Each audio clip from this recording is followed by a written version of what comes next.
Cuando un magnate de la construcción es asesinado, Stan era un hombre fuerte. su esposa pasa a ser la principal sospechosa. Ella podía resultar muy encantadora o muy maliciosa. Y la búsqueda de pistas de la policía Uno de ellos detectó algo que brillaba entre los arbustos. Se inclinó, lo recogió y resultó ser el arma homicida. ¿Fue un atraco, un crimen relacionado con la droga, una esposa vengativa o quizá las tres cosas? Descúbranlo esta noche en Poder, Privilegio y Justicia.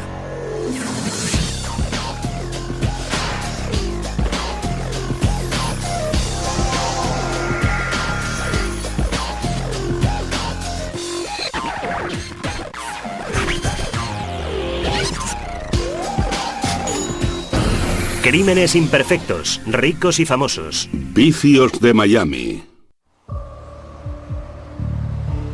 Viernes 7 de marzo de 1986, 5:30 de la mañana. Las sirenas taladran el silencio de la madrugada en el elegante barrio residencial de Coconut Grove, en Miami, cuando la policía llega a la puerta de una mansión de piedra caliza. Dentro el escenario es todo menos magnífico. En un dormitorio del piso superior, aparentemente al magnate millonario de la construcción, Stanley Cohen, le han disparado mortalmente mientras dormía. Su esposa Joyce cuenta a la policía que unos intrusos son los responsables del crimen. Fue como sacado de un guión de corrupción en Miami. El miembro de la Jet Set, Stan Cohen, había ganado una fortuna en el negocio de la construcción. Tenía una esposa joven y atractiva a la que le gustaban las drogas y las fiestas. Encontrar personas que hubieran querido verle muerto era fácil. Encontrar al asesino resultaría ser mucho más difícil. Stanley Cohen murió en su mansión de 25 habitaciones en Basehor Drive, una de las calles más prestigiosas de Coconut Grove, jalonada de casas multimillonarias. La mansión era el símbolo de todo aquello por lo que Cohen había trabajado y tal vez, como la policía llegaría a creer, de lo que le mató. Era el símbolo del dinero. Stan era un hombre hecho a sí mismo, un hombre muy fuerte. Y había ganado dinero. Le gustaba ganar dinero y entendía de eso. Y poseía una casa en un lugar muy prominente del Grove, en la avenida 17 con Bayshore. Stanley Cohen vivía como un rey, pero no había nacido en el seno de la realeza. Nació en 1934 en una modesta familia de tenderos de Long Island. En 1948 la familia se trasladó a Miami. Cuando se hizo hombre supo exactamente lo que quería. Quería ser rico. En la Universidad de Florida, estudió ingeniería y se granjeó la reputación de agresivo y pendenciero. El apodo de Stanley en la universidad era el estrujador, y eso era porque siempre que te veía, siempre que se acercaba a ti por sorpresa, te estrujaba la cabeza o te daba una colleja, te machacaba. Le gustaba hacerlo, ¿sabe? Siempre en broma, pero te estrujaba. Todo lo que hacía Stan lo hacía a lo grande y deprisa. Estando aún en la universidad se casó. Nada más licenciarse regresó a Miami y se metió de lleno en el mundo de los negocios. Era el año 1959 y para un hombre que quería dinero y poder, Miami ofrecía muchas oportunidades. Miami estaba en pleno auge, estaba al rojo vivo, y el negocio inmobiliario invitaba a poner tu dinero, porque lo comprabas hoy y mañana valía el doble. En 1963 creó la empresa constructora SAC con su compañero de hermandad universitaria Marvin Sheldon. La tarea de Stan era procurar que el trabajo sobre el terreno se terminase a tiempo, que las cosas fueran como la seda. Yo era más bien el oficinista, él era el hombre de exteriores, gritaba y chillaba, pero lograba que el trabajo se hiciera.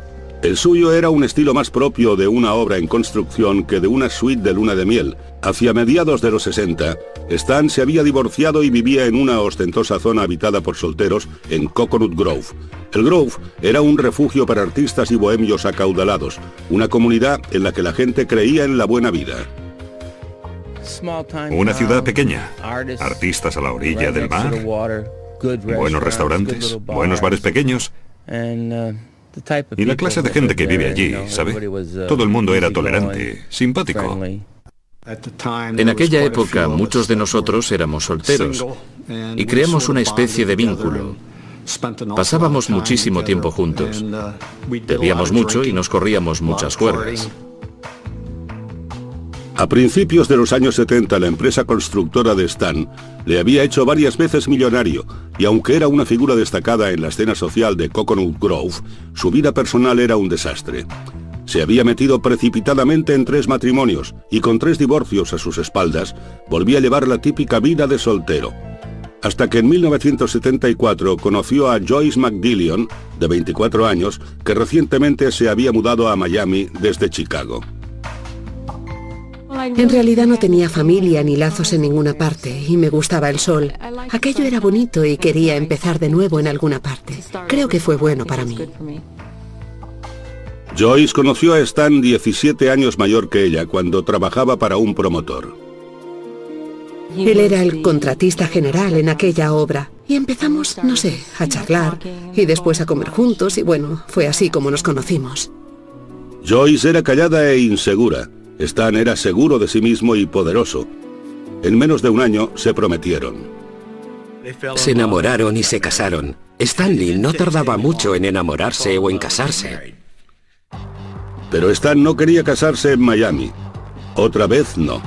Mi marido conocía a tanta gente en Miami que dijo, no podemos casarnos aquí porque habría que invitar a muchísima gente y propuso, nos iremos a Las Vegas. Fue muy emocionante. Yo era joven, fue muy emocionante. El ascenso social puede ser emocionante, pero también puede ser traicionero. Joyce Cohen no tenía ni idea de lo difíciles que se le iban a poner las cosas. A su regreso, el matrimonio de cuento de hadas de Joyce Cohen pierde el control, ya que Cenicienta descubre la cocaína. En el invierno de 1975, los recién casados Stan y Joyce Cohen se mudaron a una imponente mansión en Bayshore Drive. Solo un año antes, Joyce era una secretaria que cobraba el sueldo mínimo. Ahora de repente era la esposa de un millonario. Aquello debió suponer una conmoción para la tímida nueva señora Cohen. Era auténticamente un pez fuera del agua. Tenía que llevarse bien con los amigos de Stan y sus esposas, algunas de las cuales tenían edad suficiente para ser su madre. Muy al principio de su relación con Stanley, era muy tímida, muy humilde y muy sencilla. No sabía mucho sobre las cosas buenas de la vida. Era solo una chica muy amable. Al principio, a mí personalmente no me gustó mucho, porque no era una persona muy sociable. En las fiestas que organizábamos se sentaba a un lado y parecía no encajar. Eso, por supuesto, a Stan no le gustaba. Quería que ella formara parte del grupo. Stan empezó a convertir a Joyce en la clase de mujer que encajaría en su mundo. Y la animó a dedicarse a su afición, el diseño. Tenía gusto para la decoración. Mezclaba antigüedades con cosas nuevas y todo eso. Su casa era muy bonita y ella lo decoraba todo. Tenía muy buenas aptitudes. Joyce creó su propia empresa de diseño de interiores con el respaldo del dinero de Stan. Gradualmente fue ganando confianza en sí misma. Empezó a vestirse mejor, a hablar más cuando estaba entre la gente y a disfrutar de las pieles, las joyas y la ropa de diseño que acompañaban el hecho de ser la señora Cohen. Stan Cohen hizo de Joyce Cohen lo que ella acabó siendo, una persona de intensa vida social. Le proporcionó joyas, pieles, un jaguar y todo lo demás. Joyce no tenía todo eso. Stan Cohen se lo consiguió, y se lo consiguió por un motivo. La quería. ¿Fue una historia como la de Pigmalión? Diría que hasta cierto punto, sí. Stan también enseñó a Joyce a esquiar y viajaban regularmente a Aspen, Vail y Steamboat Springs, Colorado. Íbamos a distintos lugares con nuestros amigos y una vez fuimos a Steamboat y le encantó. Stan era en el fondo un vaquero. En un viaje a Steamboat Springs, Stan vio la posibilidad de hacer realidad su sueño de vaquero. Compró un terreno de 260 hectáreas y le dio el nombre de Wolf Run Ranch. Fue una costosa fantasía, $150,000 por la tierra y otros miles para convertirla en un rancho de verdad. Uno de los motivos por los que a Stanley le gustaba tanto Steamboat Springs eran los caballos. Construimos allí una hermosa casa para él con un establo. Stan pronto inició otros proyectos inmobiliarios y de construcción en Steamboat Springs. Después compró un jet privado, un Saberliner 40 EL de $400.000 para viajar de Florida a Colorado. Un jet privado es un símbolo de estatus entre los ricos. No era de extrañar que alguien como Stan Cohen quisiera uno. Pero a principios de los años 80 un nuevo símbolo de estatus aparecía en el sur de Florida, y lo hacía con fuerza: la cocaína.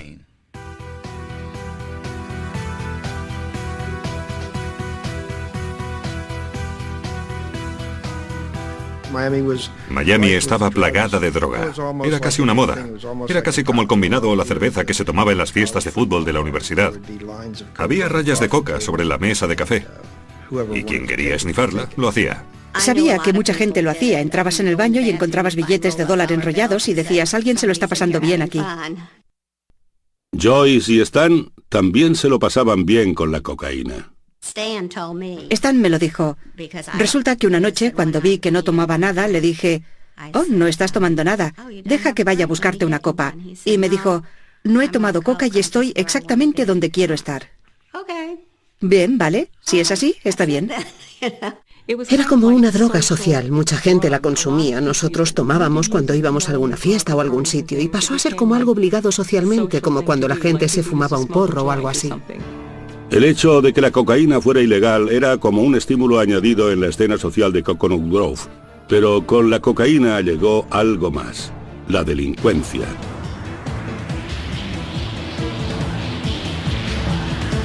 Esa ola de delitos alimentados por la droga dio origen a un aterrador tipo de robo llamado invasión de hogar. Criminales armados estaban irrumpiendo en las casas y robando a las personas a punta de pistola. Stan instaló un sofisticado sistema de alarma. Después, todavía nervioso por los robos, tomó una fatídica decisión: compró un arma de fuego para la casa. Pero la verdadera amenaza que planteaba la cocaína no estaba fuera de la casa de Stan, sino dentro. Joyce estaba cayendo en la dependencia y su personalidad estaba cambiando. Joyce, que era 17 años más joven que Stanley, no quería volver a casa y acostarse a las 10 o a las 11 de la noche. Era consciente de su posición en la vida y de que era muy atractiva. Estaba delgada, era muy bien parecida, quería salir, bailar y pasárselo bien. La que antes había sido tímida secretaria se había convertido en una mujer que vivía para salir e ir de fiesta, y Stan, en su mediana edad, no podía seguir su ritmo. Si ella hubiera consumido cocaína como un pasatiempo, no le habría avergonzado tanto, pero el hecho de que consumiera tanta cantidad le hirió. Notamos un cambio en su personalidad y hacíamos preguntas. La gente decía: oh, ha tomado cocaína. Me parece que con Joyce llegó a ser un problema más serio que cuando empezaron. Creo que llegó a crear un problema en su matrimonio. En diciembre de 1985 la pareja decidió que necesitaba pasar un tiempo separada. Joyce salió en el jet rumbo a Steamboat Springs para pasar todo el invierno. Stanley se me quejó amargamente. Creo que Joyce había destrozado el coche 4 o 5 veces allí y yo sabía que consumía cocaína. Stanley me lo había contado. Stanley empezó a pasar más tiempo en Miami. Joyce empezó a pasar más tiempo en Steamboat Springs. Salió a la luz más tarde que había infidelidades por parte de ambos cónyuges. En Coconut Grove circulaban rumores de que Stan estaba ya harto. Stan había logrado con éxito integrar a Joyce en su mundo. Ahora ella era adicta a ese mundo literalmente.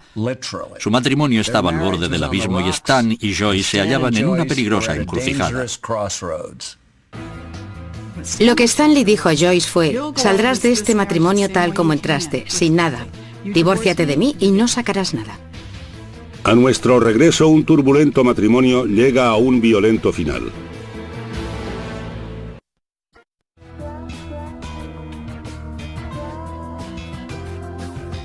Era la primavera de 1986 y el matrimonio de Stan y Joyce hacía aguas.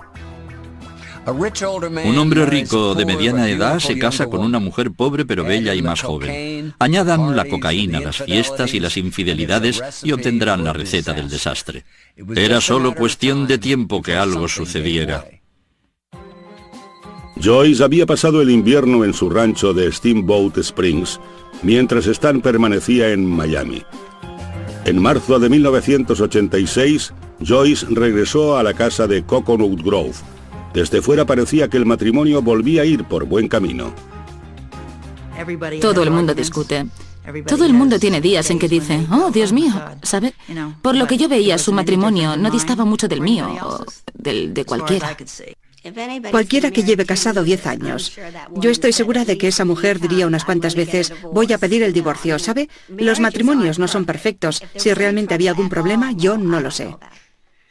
Para nuestro aniversario me regaló un anillo de diamantes que fue un regalo especial. No creo que alguien que está a punto de divorciarse de su esposa la lleve a una joyería y encargue que diseñen un anillo y que lo fabriquen. Pero si dentro de la mansión Cohen la atmósfera estaba mejorando, fuera no lo hacía. Por todo Coconut Grove, los robos en el interior de las casas iban en aumento. Cada noche Stan conectaba el sofisticado sistema de alarma de la mansión. Cada noche se aseguraba de que su arma estaba en la mesilla de noche. Creía estar a salvo. Nada podía estar más lejos de la verdad. La noche del 6 de marzo, Stan se acostó temprano. Joyce se quedó levantada, reuniendo objetos para una subasta. A las 5:30 de la madrugada, la policía recibió una llamada de emergencia.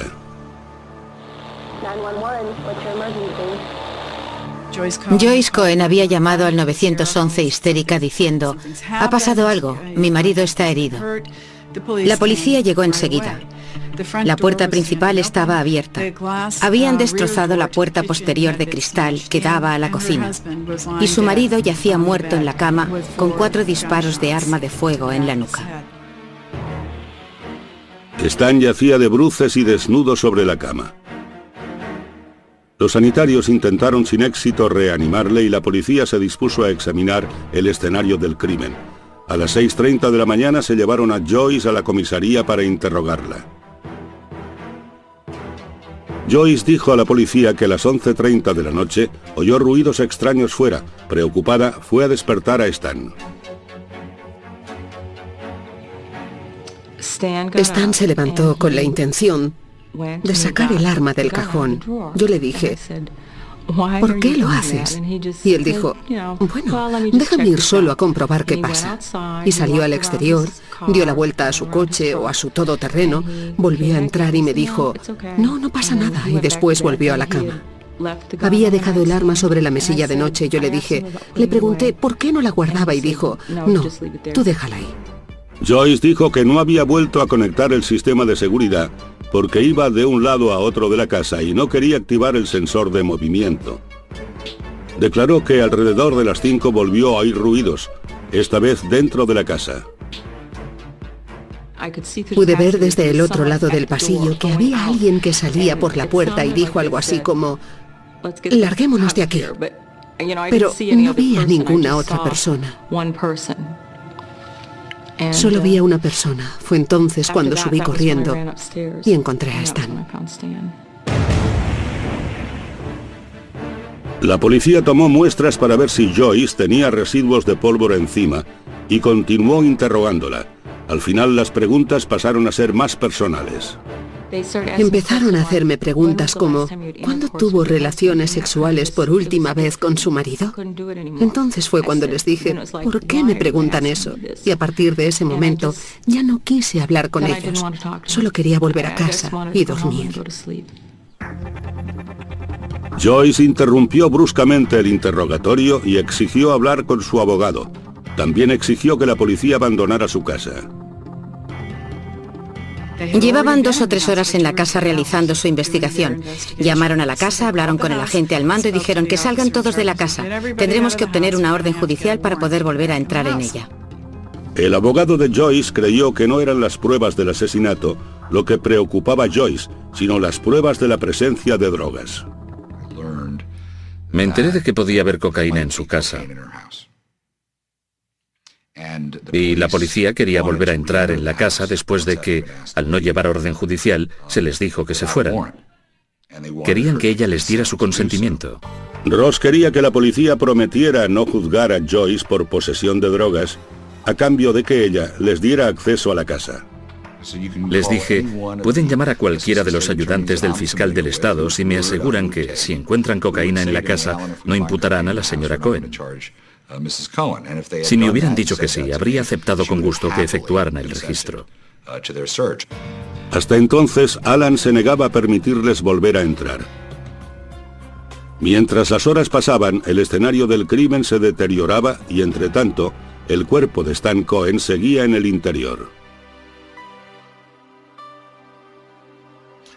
Decir que fue un extraño giro de los acontecimientos sería decir poco.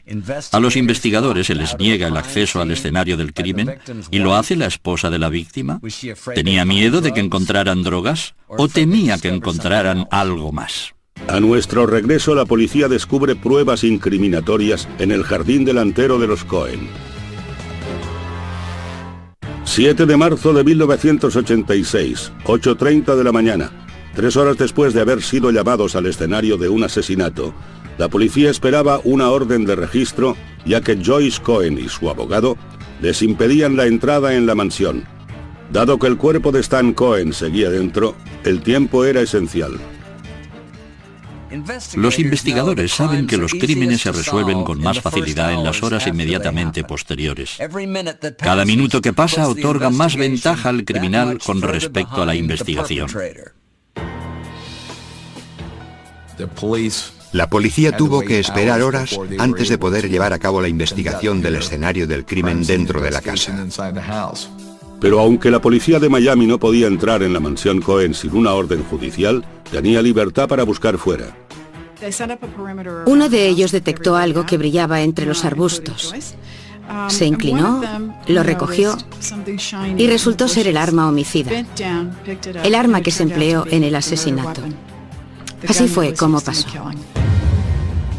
El arma resultó ser además la que Stan Cohen guardaba en su mesilla de noche, pero parecía que le habían limpiado las huellas dactilares. Entretanto, el cuerpo estaba aún en la casa, y al día siguiente, los medios de comunicación contaban historias de cómo la viuda había impedido la entrada de la policía en la casa. Eso, sin duda, a los ojos de mucha gente, fue un signo de culpabilidad, aunque no fuera así exactamente como sucedió. Finalmente, a las 2 de la madrugada, tras habérsele negado el acceso al escenario del crimen durante 8 horas, la policía obtuvo una orden judicial para volver a entrar en el hogar de los Cohen. Pero a causa de la demora, el forense tuvo dificultades para determinar la hora de la muerte. Según su opinión, lo más probable era que el crimen se hubiera producido aproximadamente entre las 2 y las 3 de la madrugada, aunque podía haber sido a las 5 de la mañana. La policía hizo otro descubrimiento crucial en el baño de arriba. Un pedazo de pañuelo de papel. En él encontraron residuos de pólvora y del maquillaje de Joyce.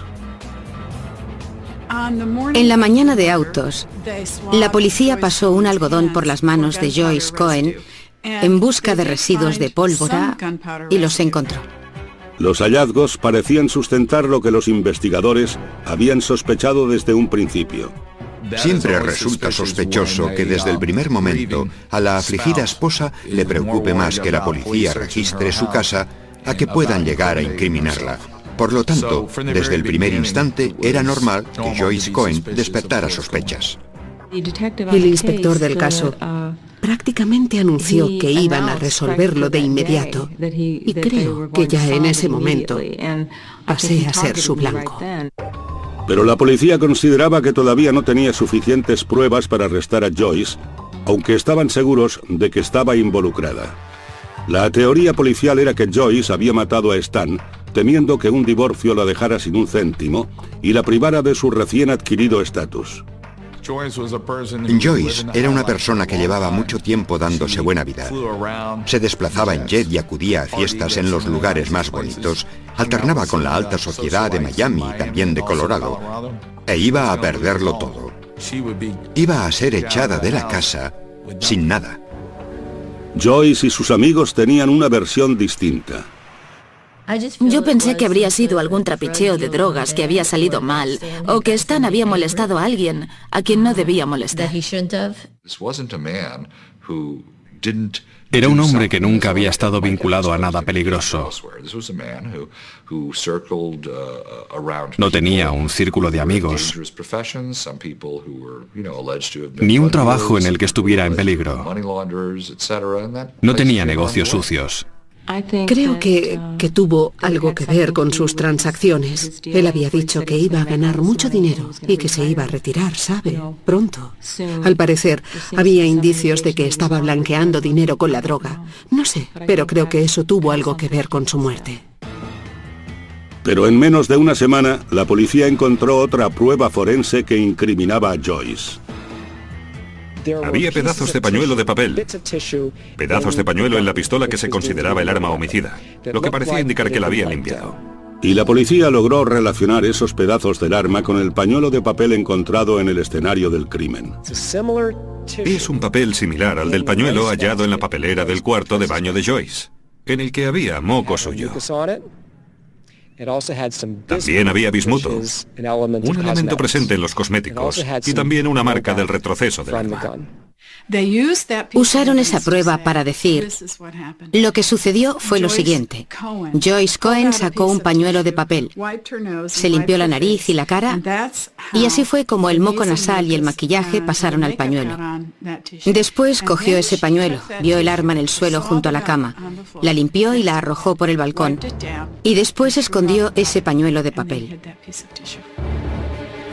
Claro, la policía tenía pruebas, pero les iba a hacer falta algo más que un pedazo de pañuelo de papel en una papelera para conseguir una condena. Lo que en realidad necesitaban era un testigo. El 7 de marzo de 1988 marcó el segundo aniversario del asesinato de Stan Cohen. La policía tenía un archivo entero de pruebas circunstanciales contra Joyce Cohen, pero esta aún no había sido arrestada. Los fiscales sabían que con el dinero de Joyce Cohen respaldándola, les iba a hacer falta una acusación a toda prueba. Necesitaban desesperadamente un gran avance de este caso, y como ocurre a menudo, les vino de una fuente inesperada. En 1986, la policía de Miami detuvo a un ladrón de casas llamado Frank Zuccarello, que parecía poseer la clave para la resolución del caso Cohen. Había proporcionado información inicial sobre más de 50 robos con invasión de hogar. Y a aquellas alturas, Frank Zuccarello había hecho mención de varios homicidios, uno de ellos el del caso Cohen. A Zuccarello le iba a caer una seria condena. Estaba dispuesto a intercambiar información por lenidad. Dijo que había sido el jefe de la banda de ladrones que había matado a Stan Cohen. Frank Zuccarello identificó a dos personas más. Tommy Lamberti y Anthony Caracciolo como miembros de una banda dispersa de ladrones con invasión de hogar. Consiguió su acuerdo.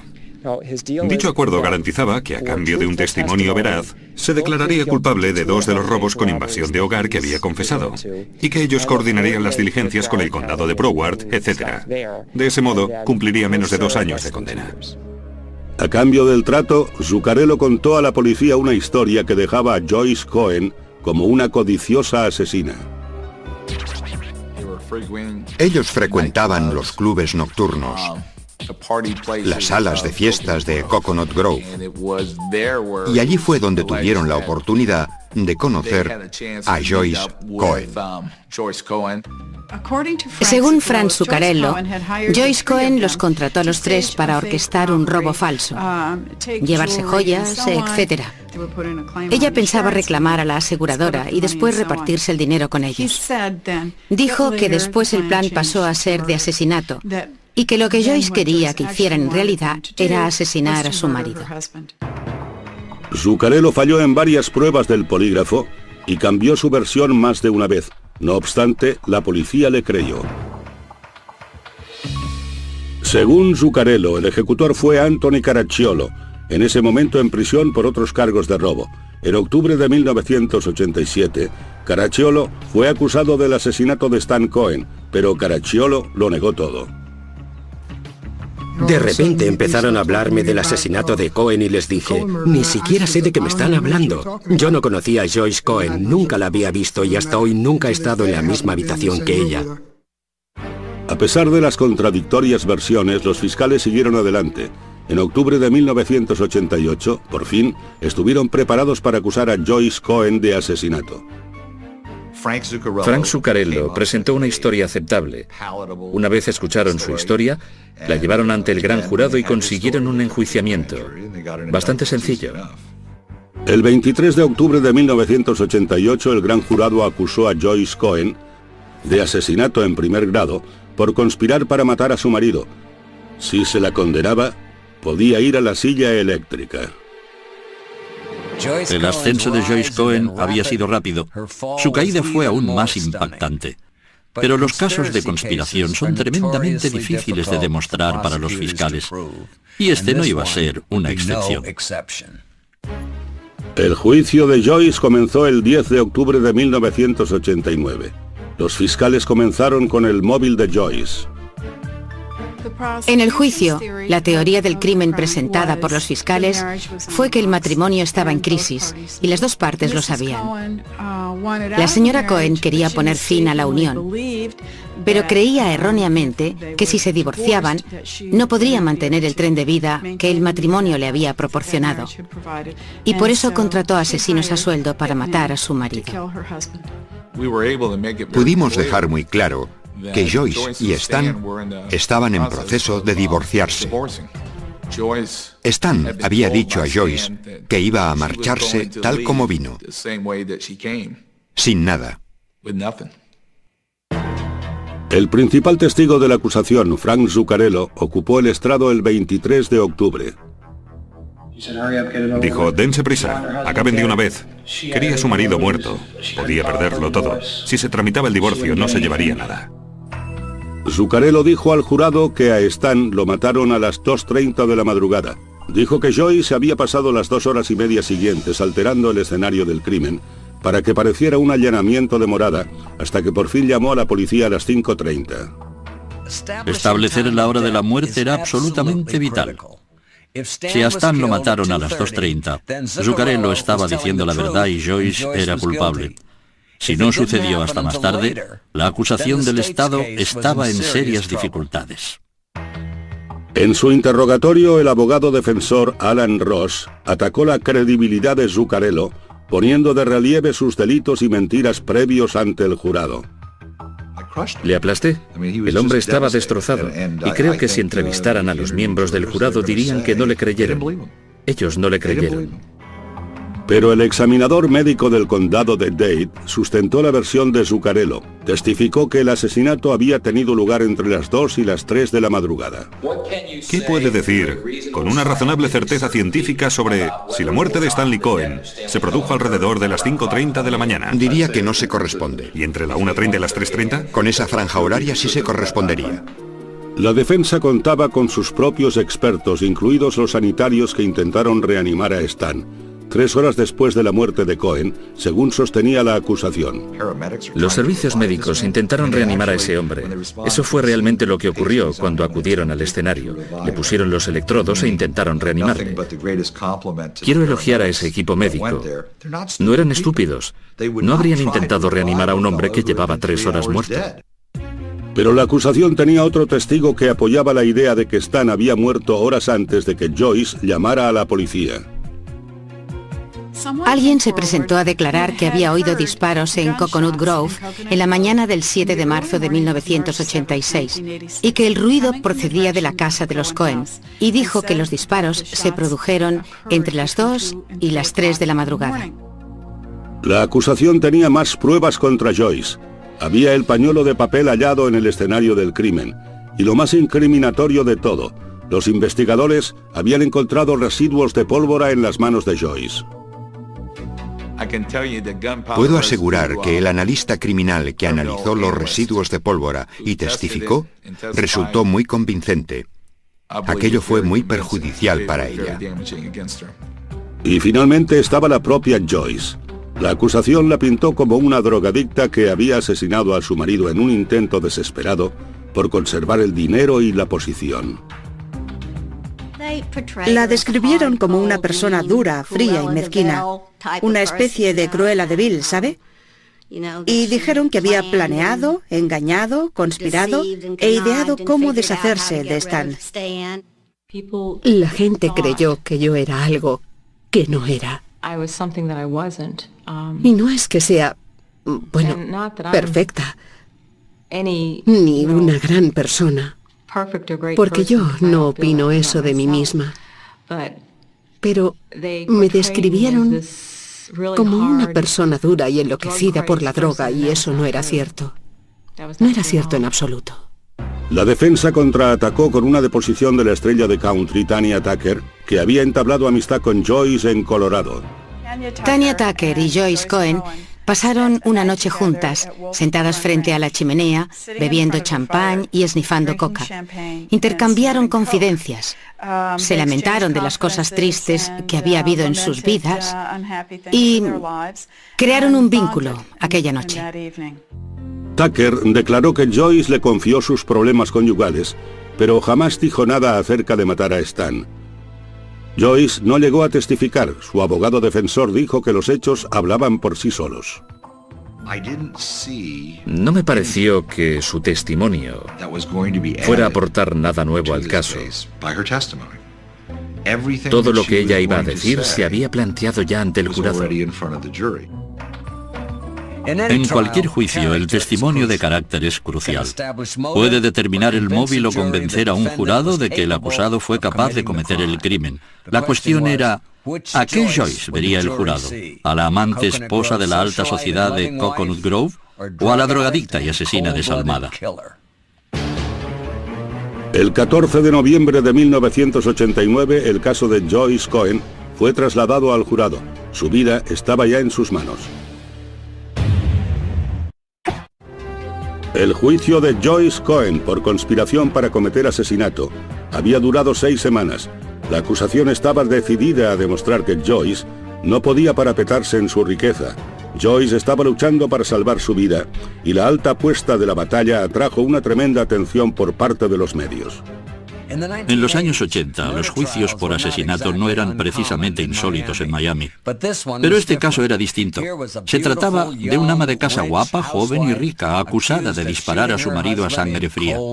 Los acaudalados habitantes de Coconut Grove estaban divididos al 50% en esta ocasión, y el veredicto empeoraría aún más esa división. Por fin, el jurado dio su veredicto. Yo esperaba que fuera no culpable. Si hubiera estado allí sentado y hubiera oído todas las cosas que Alan enumeró como dudas razonables, no sé, debió mencionar por lo menos 70 cosas. El costoso abogado de Joyce tenía la confianza de que había ganado el caso. Era una duda razonable tras otra. Después de haber deliberado durante 3 días, el jurado anunció su veredicto. Nos llamaron para que escucháramos el veredicto. La presión sanguínea sube, el ritmo cardíaco aumenta, empiezas a sudar. Hasta la persona más fría, uno se inquieta mucho. Los miembros del jurado declaramos a la acusada Joyce Cohen culpable de asesinato en primer grado. Culpable. El veredicto de culpabilidad sacudió toda la sala como una onda expansiva. No me lo podía creer. Emití un sonido y fue como el ruido que hace un animal herido. Me quedé atónita, sin habla, y naturalmente creo que rompí a llorar. Creo que prácticamente todos lo hicimos y empezamos a abrazarnos porque no nos lo podíamos creer. El veredicto abrió una brecha en todo Coconut Grove entre los que creían que Joyce era una víctima inocente y los que pensaban que era una asesina despiadada. Para nosotros fue algo aterrador cuando lo supimos. Yo no me lo podía creer. Era desconcertante saber que había personas que la consideraban culpable. Creo que ella tuvo un papel en el asesinato de Stanley. Podría decir que no lo sé. Yo lo dejé en manos del jurado, pero creo que estaba implicada. Pero aún no se había acabado. El jurado tenía que decidir la sentencia. Pasé por la fase de la pena de muerte, ¿sabe? Es cuando tienes que esperar todo el tiempo que ellos tardan en decidir si van a imponerte la pena de muerte o no. Y durante ese tiempo te llevan al calabozo. Creo que fueron unos 37 minutos aproximadamente. Y fueron 37 minutos muy largos. El jurado no lograba el consenso con respecto a la pena de muerte, por lo que el juez sentenció a Joyce Cohen a cadena perpetua. La condenó por el cargo de asesinato en primer grado a cadena perpetua sin posibilidad de obtener la libertad condicional antes de 25 años. Para todos y para mí, ha sido totalmente justa la condena. Ella debe pasar toda su vida en prisión. Como asesina convicta, Joyce no tenía derecho a ninguna parte de la fortuna de Stan, pero lo irónico fue que, en un caso que giraba en torno al dinero, resultó que no había ni de lejos tanto como todo el mundo creía. En los periódicos se publicó que la fortuna ascendía a 12 millones de dólares. Pero si la fortuna ascendía a 12 millones de dólares, él poseía 11. El contable de Stan Cohen me dijo que poseía un gran talento para manejar cifras, para pedir dinero prestado, para pagar dinero, y que en eso podía realizar un trabajo magistral. Hoy, gracias a su pacto para declararse culpable, Frank Zuccarello es un hombre libre. Anthony Caracciolo y Tommy Lamberti alegaron su no participación en el asesinato de Stan Cohen. A los dos se les impuso una condena de 41 años y continúan insistiendo en su inocencia. La única cosa que me relaciona con el escenario del crimen es el perjurio en el testimonio de Frank Zuccarello. Lo esencial es que hasta el día de hoy no he conocido a esa mujer, y aunque se nos adjudicó a los dos el mismo caso en el mismo tribunal, no he estado en la misma habitación con ella ni en la misma sala de tribunal. Eso no ha sucedido, jamás le he puesto la vista encima. El misterio del asesinato de Stan Cohen tenía que haberse resuelto, pero no fue así. 5 años después de la condena de Joyce, apareció la periodista de Miami, Gail Bright, asegurando que el principal investigador del caso le dijo en su momento que sabía que Frank Zuccarello había mentido sobre los asesinos a sueldo implicados en el crimen. Lo que dijo fue, no sucedió tal como todo el mundo dijo que había sucedido. No se trata de si Joyce Cohen es inocente o culpable. Se trata de que fue condenada en base a pruebas que a mí me dijeron que habían sido falseadas. Gail Bright llama a Alan Ross y le dice: Alan, no me mates. Espero que me perdones. Pero hace 5 años que sé esto. John Spear me dijo fuera de cámara que él no creía la teoría de que Zuccarello estaba diciendo la verdad. Alan Ross dice: no voy a matarte. Ven a comisaría y presta declaración. Y ella lo hace. Ahora Joyce Cohen intenta lograr que su sentencia sea revocada en un tribunal federal. La moción es su última oportunidad de lograr la libertad. A menos que la verdad salga a la luz, a menos que seamos capaces de demostrarla, jamás podré salir de aquí. Aunque algún día llegue a salir de la cárcel, es poco probable que Joyce Cohen regrese alguna vez a su vida de mansiones en la bahía y glamurosa vida nocturna. Sea cual sea el resultado de su apelación, este caso será siempre un vergonzoso recordatorio de los excesos provocados por la cocaína y el dinero en el Miami de los años 80. Dominic Dunne para la Televisión Judicial.